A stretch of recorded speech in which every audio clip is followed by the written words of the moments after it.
आम्ही लहानपणापासूनच दरवर्षी आमच्या इथे येतो।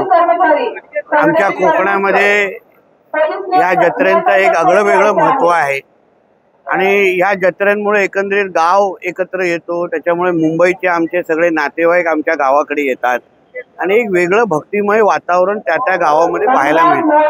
आंगणेवाडीची जत्रा ही एक वेगळी आणि एक वेगळं महत्त्व असलेली आमची ही जत्रा आहे।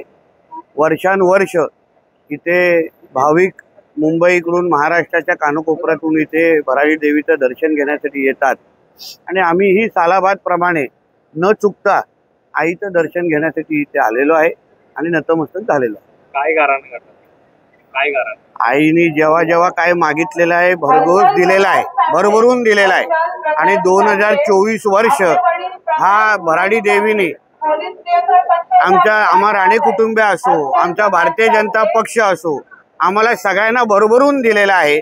आज आमच्या हिंदू धर्माचं रक्षण करणारे सगळेचे सगळे सत्तेमध्ये आहेत आणि तोच आईचा खरा आशीर्वाद आम्हाला मिळालेला आहे।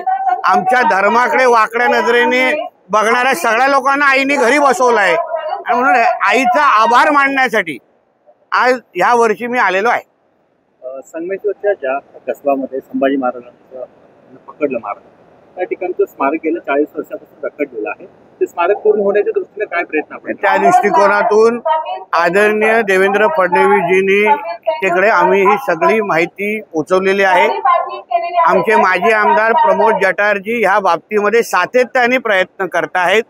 आमचा प्रयत्न आहे की ह्या वर्षी तो पूर्ण जागेचं जे महत्त्व आहे त्याचं परत त्या सगळ्या गोष्टी राज्य सरकार म्हणून आम्ही जेवढं जास्त त्या जागेसाठी करू शकतो ते आमच्यासाठी फार भावनिक जागा आहे आणि म्हणून त्या दृष्टिकोनातून सरकार म्हणून आम्ही आमची कारवाई किंवा त्या बाबतीमध्ये हालचाली सुरू करणार आहेत। फक्त शब्दापलीकडे तुम्हाला कृतीतून दिसेल।